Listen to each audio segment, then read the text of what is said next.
Hey there, it's Seth back with another video to help you train your attention to level up your movement practice. So today what we're going to look at is the question of how do you find support over your legs and how does that relate to the movement of rotation. So it's a pretty basic kind of a movement, it's a pretty basic question, but hidden inside this is your habits. So the goal here is not to do some kind of workout. What we want to do is figure out what are my habits and then begin to explore new patterns of movement to open up your movement vocabulary overall. So to begin with, you just stand and you ask yourself, how is my weight distributed over the 2 feet? Do I seem to have a little more weight over the right foot or a little more weight over the left foot? Don't worry if it's not symmetrical. In fact, that's exactly what you want to notice right now. Just stand and feel, how is it? Okay, once you've done that, you have a sort of initial idea. Begin to turn as if you wanted to look over one shoulder. So if I turn to the right and I stop, then you ask yourself again, where is my weight? And in this moment, I feel that my weight is more over my right foot. Okay, so maybe that's just a pattern with me. Let me do it a few times and just see, yeah, I tend to want to shift my weight to the right as I turn to look to the right. Now, to take this one step further, I already sort of maybe figured out my pattern, but now I want to slow things way, way down and look at the very, very beginning of the movement. This is a very valuable thing to do when you're trying to analyze your own movement. So now, as I turn to the right, how far do I have to go to notice that pattern? How far before, yeah, right here, right in the beginning, I'm already sensing that I'm tending to shift over to the right. Okay, so this is worth maybe repeating a couple of times and just see if you turn this far and you feel it, can you feel the same pattern in a smaller movement of rotation? How far do you need to go before you notice the pattern? All right, of course, now you turn to the left. And that's a funny thing because as I turn to the left, I'm noticing that I'm still actually taking my weight a little to the right. Okay, interesting. So again, once I've established that, let me go very small. Yep, it doesn't take long. So if you're not used to moving slowly, this in itself is a practice, but one way you can do it is just to literally begin by imagining the movement. I imagine I'm turning to the left and then I start to feel, well, okay, I want to do something and I start to go, but you may or may not have seen how far I just turned to the left. It was that small, but I can already feel the weight went onto my right foot. Okay, so that's interesting. I seem to have a tendency to go to the right regardless of the direction that I'm turning. So, of course, I could do it differently, right? I could turn to the left and take my weight to the left as I do so. But that requires me to be a little more conscious of what I'm doing and a little more deliberate. Right from the beginning of the turning, I'm also thinking about shifting.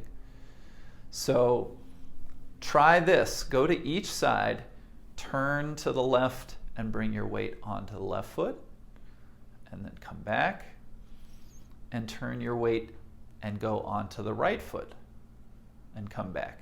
Take your time with this. It's pretty basic, but you really want to feel what's it like. And what you'll often sense is that one of these movements is more familiar than the other. That's a different question than which one of these two movements is more comfortable. And sometimes you'll discover a movement that's more comfortable, but it's not your habit. And then you have to wonder, why don't I ever do it that way? I'm leaving out something that would serve me. Okay, so go to the other side. Now I'm turning to the right, and I'm shifting my weight to the right. That's what I found was my habit the first time. This time I'm shifting my weight to the left. And if you watch me, what you can see is if I go to the right and put my weight to the right, it's like I'm turning forward. I'm kind of coming forward in space to do it.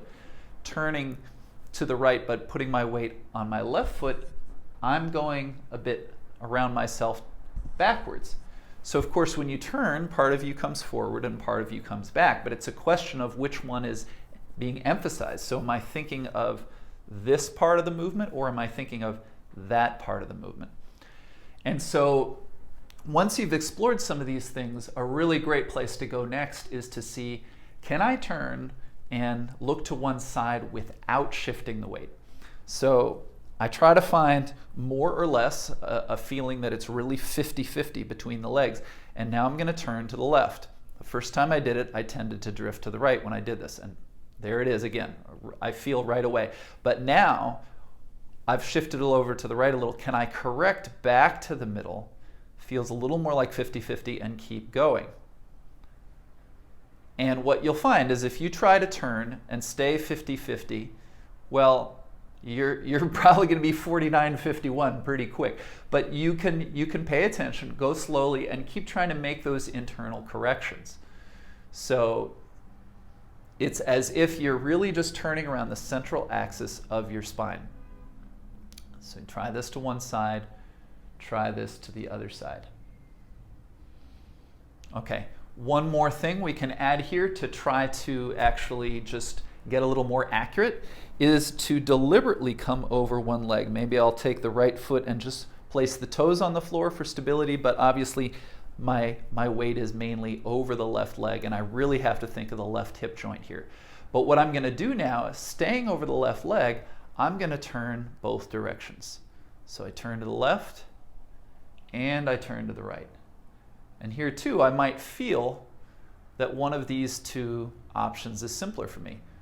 I feel like I can stay pretty tall when I turn to the right here. When I turn to the left, if I'm not careful, I start to sink. I start to compress down through my spine. So this is a good question also. Can you stay long? And it might just be a matter of really having that image of length as if you're getting taller as you turn. Okay, so you try that over one side, and then of course come to the other side. I've got my weight now on my right foot. I'm going to turn to the right. I feel nice and tall here. I'm going to turn to the left. This seems to be the side where I want to sink. So it's interesting. I just have a tendency to, in general, feel taller, feel more comfortable to the right. Whether I'm in the middle or standing over one leg or the other, it's like my weight tends to want to go that way.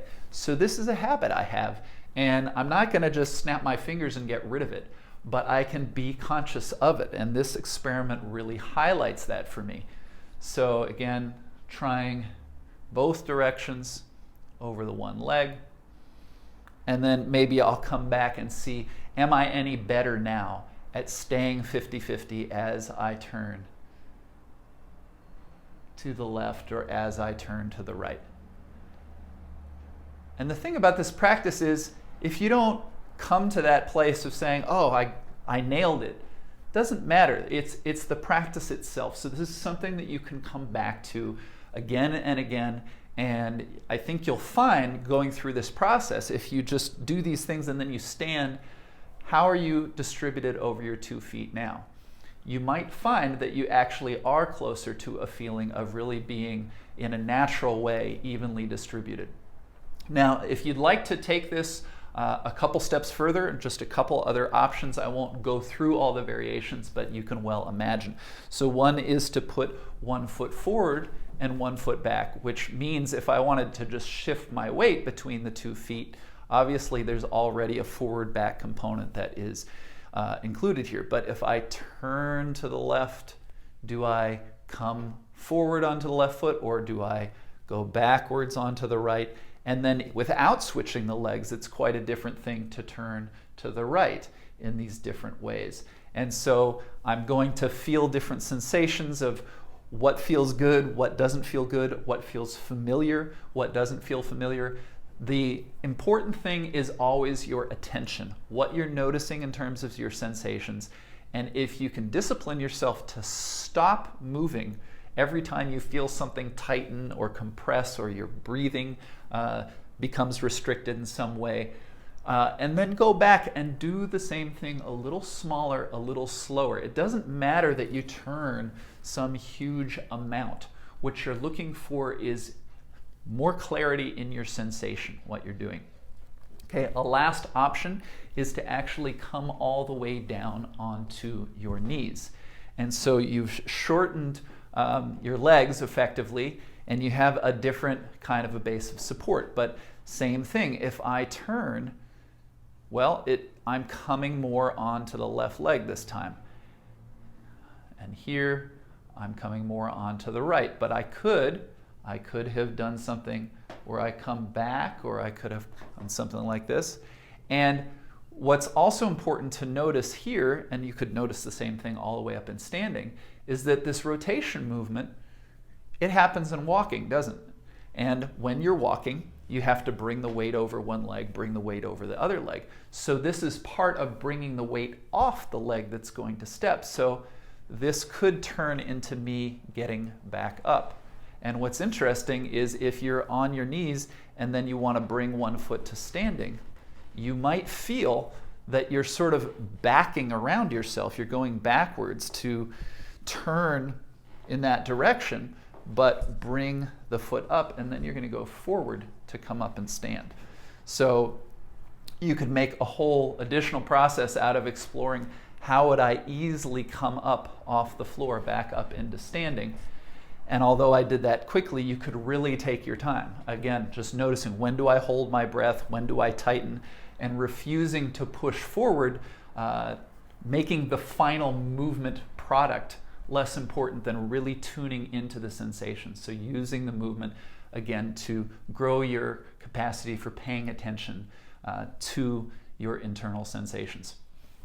All right, I hope this was helpful to you, and if you enjoyed the video, please hit the like button, please subscribe to the channel.